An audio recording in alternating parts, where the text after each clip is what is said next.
چنانچہ حضرت ثانی رحمۃ اللہ نے واقعہ لکھا ہے، چند بھائی تھے تو جائیداد کی تقسیم میں کوئی جھگڑا ہونے لگا۔ ایک نے کہا کہ بھائی مجھ سے جھگڑو نہیں، آپ ساری جائیداد خود لے لو اور والدین کی خدمت والا کام یہ مجھے دے دو، میں چاہتا ہوں ان کی خدمت کروں۔ چنانچہ اس نے والدین کی خدمت کی اور بھائی جائیداد کا پورا حصہ لے کے بڑے خوش ہو گئے۔ والدین جب دنیا سے رخصت ہوئے تو وہ اس سے خوش تھے اور اس کو دعائیں دیتے تھے، مگر اس کے پاس چونکہ وسائل نہیں تھے تو غربت کی زندگی تھی۔ ایک دن اس نے خواب دیکھا، کوئی کہنے والا کہہ رہا ہے کہ فلان جگہ پر 10 دینار پڑے ہیں، جا کے لے لو۔ اس کے والد نے اسے کہا تھا کہ بیٹے تو نے ہماری بڑی خدمت کی، اللہ تعالیٰ تجھے برکت والا رزق دے۔ اس کے دماغ میں یہ لفظ بیٹھا ہوا تھا، برکت والا رزق۔ تو خواب میں یہ پوچھتے ہیں کہ اس میں برکت ہے یا نہیں؟ انہوں نے کہا برکت نہیں ہے۔ کہتے ہیں مجھے نہیں چاہیے۔ صبح بیوی کو خواب سنایا، وہ کہنے لگی بے شک نہ لینا مگر جا کے دیکھ تو آؤ۔ بیویاں اللہ تعالیٰ کی خاص مخلوق ہوتی ہیں۔ اس نے کہا نہیں، جب میں نے لینا نہیں تو میں نے جانا بھی نہیں۔ اگلی رات پھر خواب آیا، کسی نے کہا کہ جاؤ 1 دینار رہ گیا لے لو۔ اس نے کہا برکت ہوگی اس میں؟ اس نے کہا ہاں برکت ہوگی۔ چنانچہ یہ صبح گیا اور 1 دینار اس نے لے لیا۔ جب واپس آ رہا تھا تو دل میں خیال آیا کہ کھانے کا وقت ہے، کئی دن ہوئے گھر میں اچھا کھانا نہیں پکا، تو چلو میں مچھلی جاتا۔ مچھلی خریدی، گھر لایا۔ اس کی بیوی نے جب مچھلی کاٹی تو مچھلی کی پیٹ سے ایک اتنا قیمتی ہیرا نکلا کہ جب اس نے جا کر جیولر کے پاس بیچا تو پوری زندگی کا خرچہ اسے اللہ نے عطا فرما دیا۔ یہ برکت والا رزق ہے جو بندے کی ضرورتوں کے لیے کافی ہو جاتا ہے۔ سبحان اللہ، اللہ والوں کے رزق میں یہی برکت ہوتی ہے۔ ہمارے ایک پرچیز مینیجر تھے، ان کے ہاں اولاد نہیں ہوئی شادی کے 5-6 سال تک۔ ان کی بیوی نے انہیں بہت تنگ کیا کہ جائیں کسی اللہ والے کے پاس، کوئی دعا کروائیں۔ ڈاکٹر لوگ تو کہتے ہیں کہ سب ٹھیک ہے۔ وہ کہنے لگے کہ میں نے جب پوچھا تو مجھے ایک نیک بزرگ لاہور میں تھے، ان کے بارے میں کسی نے بتایا، تو میں ان کو ملنے چلا گیا۔ ان کا ایک خادم تھا، اس نے مجھے بٹھایا اور کہا جی کہ حضرت ابھی آتے ہیں، مصروف ہیں۔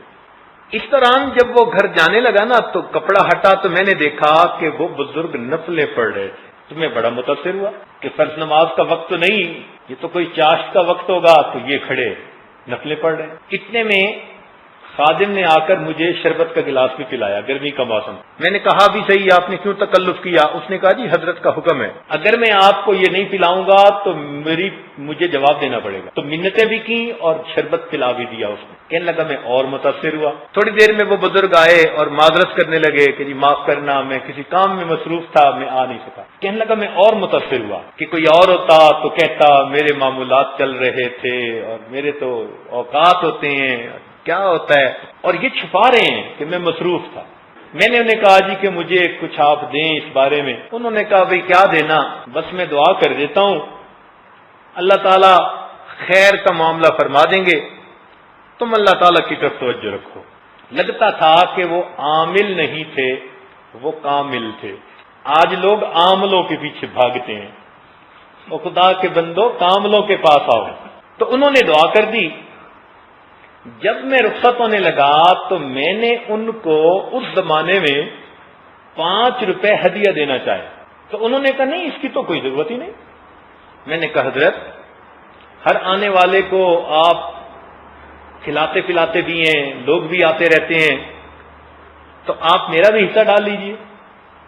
وہ کہنے لگے نہیں، میں کچھ کتابوں کا بھی کام ساتھ کرتا ہوں اور اللہ تعالیٰ اس سے مجھے 50 روپیہ مہینہ کے دے دیتے ہیں اور میرے پیسے تو ختم ہی نہیں ہوتے۔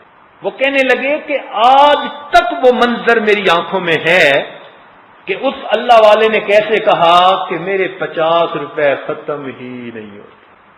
یہ برکت ہوتی ہے۔ جنید بغدادی رحمۃ اللہ کا ایک مرید تھا، حضرت میرا حج پہ جانے کا ارادہ، وسائل نہیں ہے، فرمان لگے اچھا یہ چونی لے جاؤ، ضرورت پڑے تو خرچ کر لینا۔ وہ جیسے ہی گاؤں سے باہر نکلا، ایک قافلہ جا رہا تھا، اس سے سلام دعا ہی، پوچھا بھئی کہاں جا رہے ہو؟ اس نے کہا ارادہ تو میرا حج پہ ہے جانے کا۔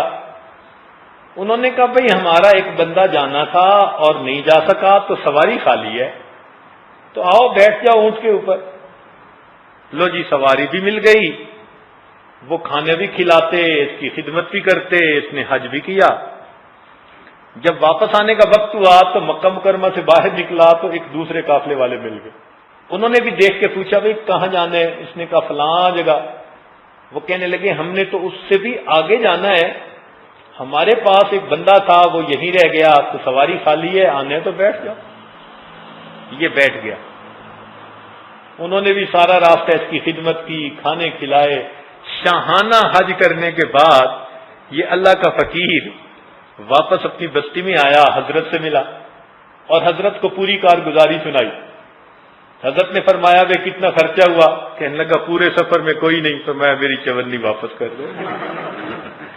سچی بات ہے، اللہ والوں کی چونی خرچ ہی نہیں ہوتی۔ کاش کہ ہم اس کا کبھی مزہ لیں نا، کہ دل میں یقین توکل کو مضبوط کر کے ابتدا کے جو تھوڑے سے حالات ہوتے ہیں نا وہ برداشت کر جائیں۔